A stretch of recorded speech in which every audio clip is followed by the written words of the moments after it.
Assalamu alaikum warahmatullahi wabarakatuh. Assalamu alaikum, brother. Walaikum salam, sister. How you doing? You all right? I'm good, thank you. How are you? Yeah, alhamdulillah, good. I saw the opportunity. I was just flicking through and I saw Yeah. you start. I thought I'll jump in, have a look, send a super chat, and then I thought, what's going on? I thought I'll try my luck. Yeah, no. Here No, I I'm am. glad. Yeah, that's great. I'm glad that you jumped on. I mean, I don't know if you've heard, it was just a bit unfortunate what's happened.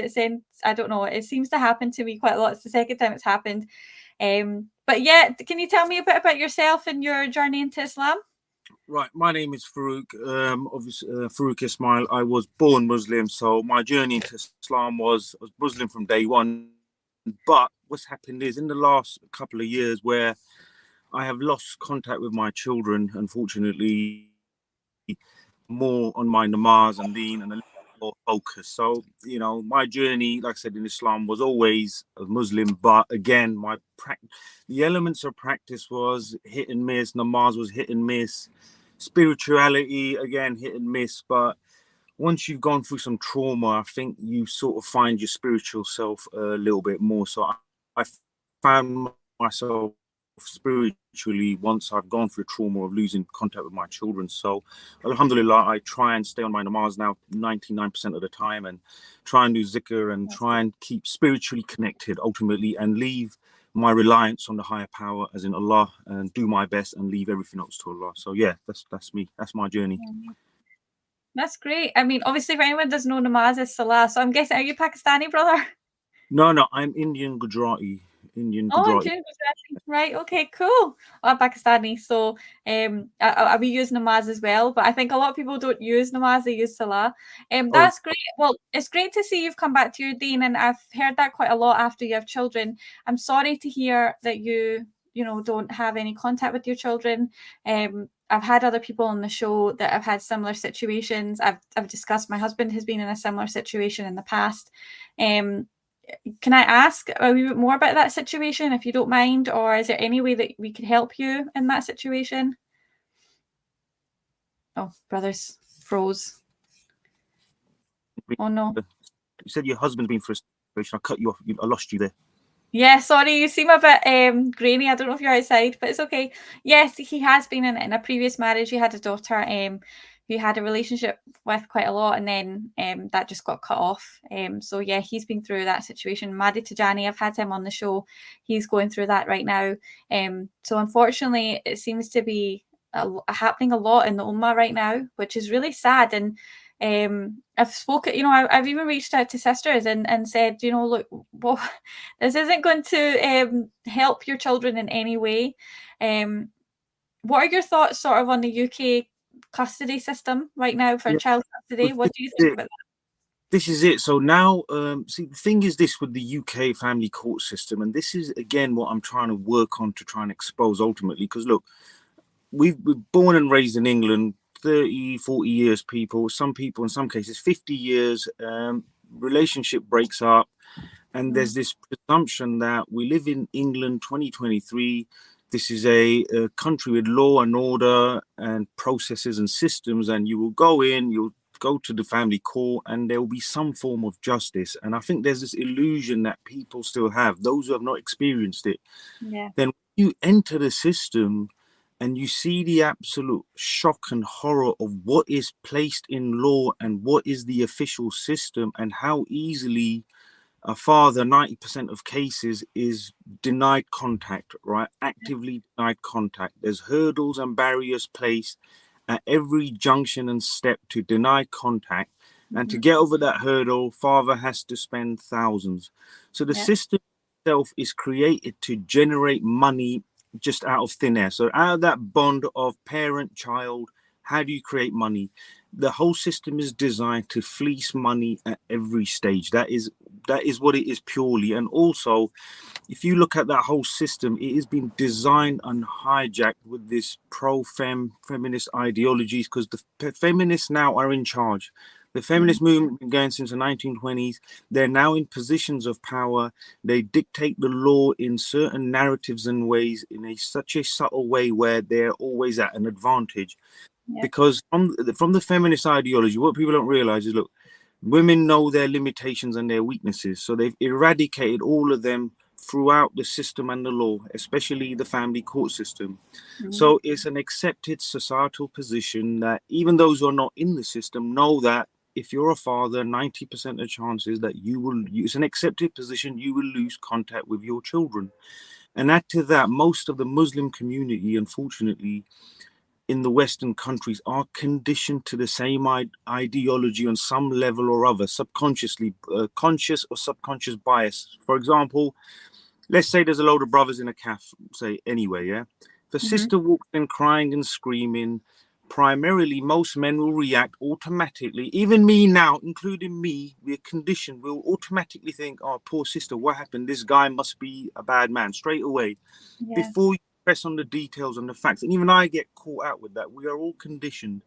And the family court system, like I said, it fully exploits mothers and these children to practically make money. That is all it is. Take money from the working class, send it back up the chain to those barristers and lawyers and those firms. They're people up there. So the money is fleeced from the working class, from these children's inheritance, and it is taken away. And it's a system purely designed to keep us down here, keep these children disadvantaged, and unfortunately keep the men as slaves. Because if you have to start again at middle age, 30, 40, 50, it is, if you think about this, if you're in your 50s, I know a father, he's late 40s, early 50s now, yeah? Yep. So he's lost his life savings, lost his children, lost his reputation, he's been humiliated, and he's walking around with his label of this bad husband, abuser, whatnot. What option has he got at that stage in life? Is he going to work hard and buy a house? I mean, and I hate to say it, their options are very limited. And in other communities you don't hear about, which I keep putting out there, so the non-Muslim community, 10 men a post-separation are self-deleting, basically, yeah?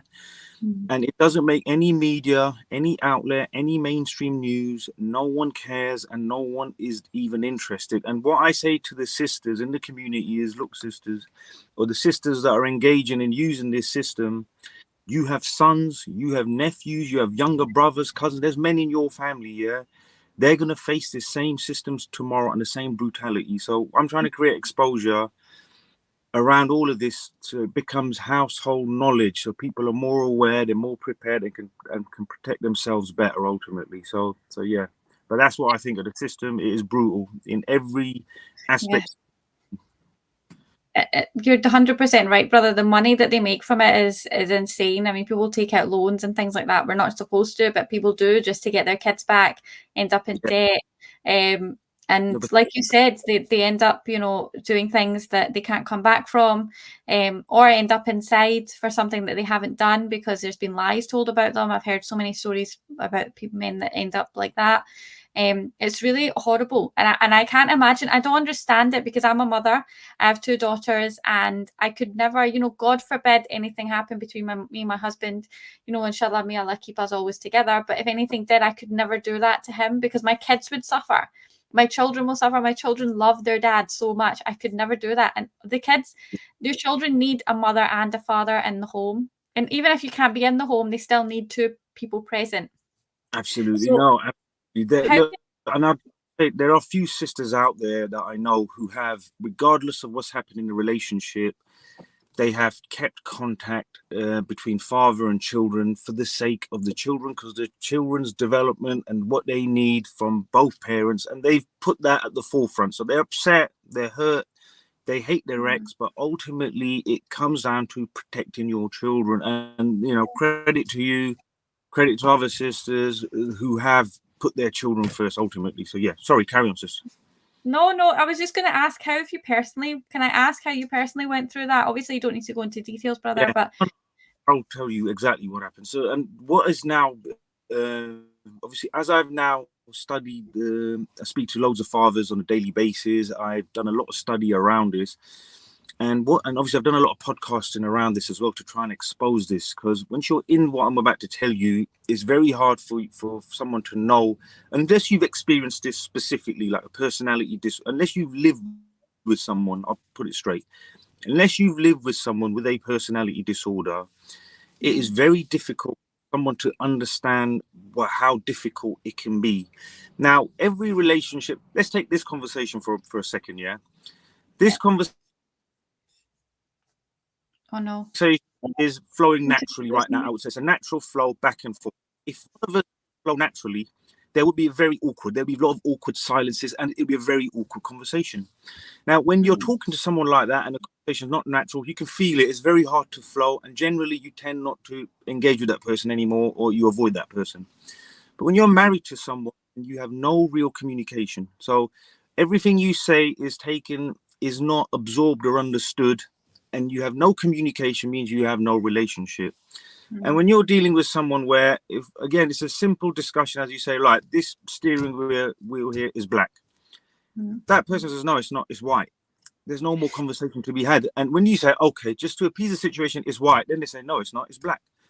It's like talking to someone like that. You cannot, it's very difficult to even explain. But when you're with someone with a personality disorder long term, it is mentally and emotionally draining. Everything is challenged, everything's an argument, and you're always seen as the enemy. Now, what's come about now in the Asian communities, there's a lot of sisters that have carried a lot of trauma, and the trauma has manifested it in itself as a personality disorder.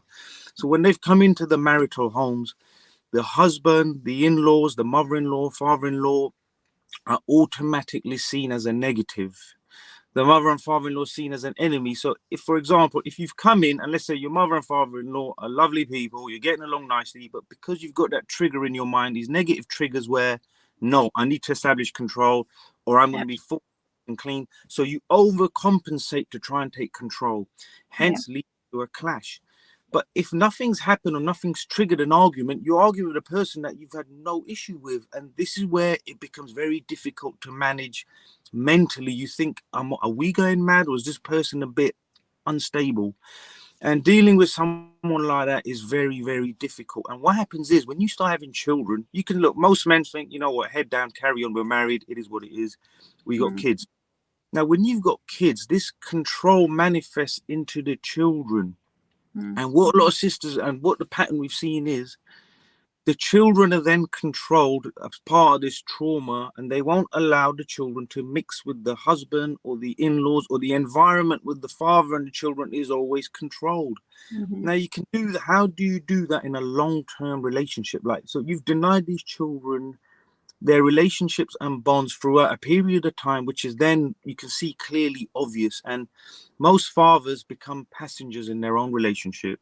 And in the community, if you don't have, and you can't control someone that's unstable. This is the other problem. They're unstable emotionally. Their personality disorder element is very hard to manage someone like that. And when it manifests into the children, like my children, for argument's sake, like I said, months could go by where my children never saw their grandparents. Now, then the argument was, well, why didn't you go and take them? I'm having to work on the weekends, for example. So I'm like, look, I'm relying on you as my wife, as my partner, as a mother of children to take them and let them have that interaction if I'm not around. So then when you're arguing to say, please let our kids see their grandparents, you've got something wrong. Do you see even that line right there? Yeah, and 100%. You see what I mean? And if a sister, for example, says, and there's a lot of these cases as well, where I've spoken to these sisters and women, they're like, no, I love my husband to bits. I will do anything for him. I'll die for him. But I want nothing to do with his mum and dad, brother or sister, for no good reason, for no apparent reason. This is what I'm saying. And what I've said, look, you cannot say those things in the same sentence. You cannot have ever after. Once you've said, I want nothing to do with his mum, dad, brother or sister. It's like, and I've said this to people as well. Imagine two people got together. They both got their own children, so they've got stepchildren. If imagine a brother or a sister saying to their partner, I love you, I'll take you on, but I want nothing to do with your kids. It's over. It's not happening. It's not moving forward, is it? It's done right there. Or if a sister says, brother, yes, I'll marry you, I'll take you on, but I want nothing to do with your children.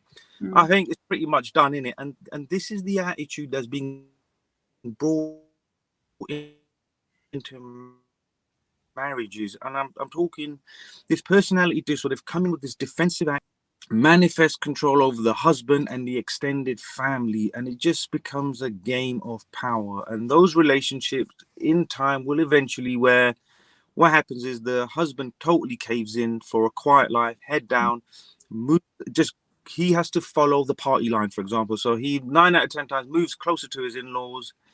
He doesn't have much involvement with his own family. He's happy to keep his head down because he's got access to his own children. He's got no say in their life, but he's just a passenger, and he's still within that marriage, and he works for that team. And that is what I've noticed, that pattern. Same thing, establish control, isolate the husband, separate him from his family, establishing further control, and then move away to your own family, around your in-laws, and he's batting for your team. It's that type of control that's being enforced and inflicted on many people. And most fathers, most youngsters, they have no idea what's going on. They're not mature enough to understand these games until it's too late. And when you've got kids, there's an element of, I won't see my kids, so I just got to toe the party line. And unfortunately, my situation was very similar. I was like a passenger in my own children's life. I stood up to this, and ultimately, naively stood up to all of this. And the point was, I didn't fully understand the family court system and the laws around all of this. And I take full accountability on the basis that if you have children, for argument's sake, your children are the most valuable thing or relationship you have in. If you like look at this objective, this is the most valuable possession you will have in your life, and that you will leave behind after you leave this earth, is your children. Beyond anything else you will achieve in your life, your greatest achievement is your children. So I say to most fathers, how is it we know so little about the law around fathers and children and custody laws? How is it is not common knowledge?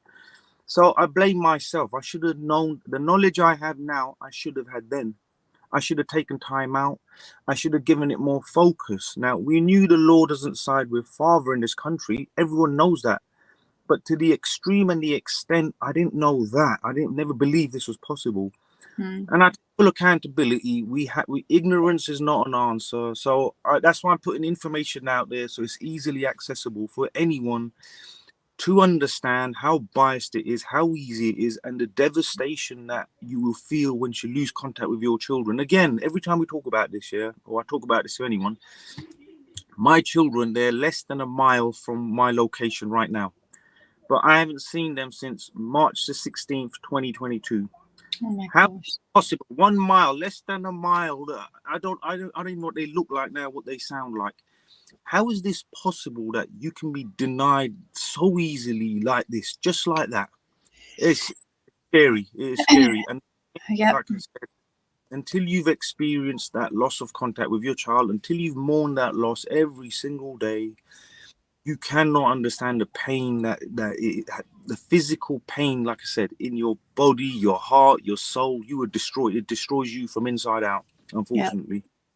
It does leave trauma, like I've said before. In my husband's case, like, we hadn't had kids yet, and when I ended up pregnant with my first daughter, it was sort of setting panic for him first rather than excitement, because it was like, what if this happens again? You've already been through the trauma and the pain. Alhamdulillah, it created the opposite. It's actually made him so much closer to the kiddos, and it's actually sort of healed some of that pain because he's got, the daughters now. But thank you so much for coming on and for sharing this, because it's such an important topic to do. And I commend you, brother, one, for coming on the show, and two, for just doing the great work that you do for dads and for other people. Please, if you don't follow this brother, please go and follow him, because it's great to see the amazing work. And I'm sorry for what you've been through, and everything you've said is 100% right. It's and I've seen sisters that have been in this situation where they have said that they don't want to speak to the in-laws, and they don't want to get involved. And it's like, why? There's no issue. They even move out the home and they're still unhappy. There's always unhappiness until they've just broken everything, and then they'll still be unhappy. So it's like there's a cycle of just being unhappy. Is there a way that people can get in touch with you, and how, about the organization? Do you have an organization that people can get in touch with? Right, I'm on pushing on YouTube now a lot more. I'm working a lot more on YouTube as I'm learning the social media sort of arena. But I'm on YouTube, Instagram, TikTok, on and off. Disqualified Dads, and my email is disqualified.dads@gmail.com. If anyone wants to drop me an email or need advice, or just get in touch, that's how people get in touch with me. So I'm just pushing Disqualified Dads. I've got merchandise coming out, t-shirts, to just keep pushing the platform a bit more and try and self-fund the platform as well. So yeah, and ultimately there's a lot of content, long form content on YouTube with various angles, from the family court advice to personality disorders, to brothers who think they're going mad because they don't know how to make sense of it, sense of the relationship. I just want to add something to one more thing to what you've said as well, sister. Yeah. Before I got married, I had my own house. I had my own property. I lived separately from day one. I lived independent because I'm an independent person. I don't even believe too much in living together. I believe a man should be a man. He should have his own space. Even then, like I said, there was an element of, even with all of this, so the argument that sisters come with is living with the in-laws that brings its own problems. I can understand it culturally, whatnot. I get it, yeah? I lived separately from day dot. I lived alone. I believed in that independence. But even then, there was like, well, why should I even bother going to see them at all? There's that element of animosity. I don't know why, but so the problem is, like I said, with this sort of disorder, you can change the dynamics however you want. Whatever you do will be wrong. You do X, Y, and Z, it'll be red, but you're not doing that. You do that, and that, you're not doing that. You will always be, you'll be manifested as the enemy. Unfortunately, in this disorder, you are the enemy. That's what happens. So sorry, just wanted to add to that. Sorry, sister. Yes. No. I'm glad that you said that. And again, thank you so much for coming on and for sharing your story and for raising a light, shining a light on this important subject. Please go and follow Disqualified Dads if you haven't already. Thank you, brother. I'm going to finish up soon if that's okay. Yeah, no worries. Thank you so much for coming on and for filling in. I really appreciate that, brother. There are good people out there, so thank you. Jazakallah. No worries. Keep up the great work, inshallah. Assalamu alaikum warahmatullahi wabarakatuh. Yeah, so I'm just going to quickly, first of all, I'm so glad the brother came on. Mashallah, it was great to have him on. And like I said, a great topic that needs to be discussed. We've been touched by it personally. So, and I've had people on the show before discussing it. So please reach out if you need any help in that department. Again, we also deal with parental alienation, and we've been touched by it, so either reach out to us, reach out to the brother. It's great that the brother's raising awareness for this. It's such an important subject. I just wanted to quickly come on, and before I jump off, that was unexpected. I wasn't supposed to be this long. It's quite of a strange live. It started off quite strange and it's finished quite strange, but Allah works in mysterious ways. Maybe that wasn't supposed to be the live that I was supposed to do, and instead I was supposed to do this and raise awareness for people that actually need the help. So, you know, Allah works in mysterious ways. So he had a plan for me today, and this was the plan. So my time hasn't been wasted, and inshallah I've helped brothers out there and sisters that need help in this subject. So thank you so much for joining me. Apologies for the wildness of it, but Jazakallah khair. I hope everyone has a lovely Sunday. I'll speak to you again soon. Assalamu alaikum warahmatullahi wabarakatuh.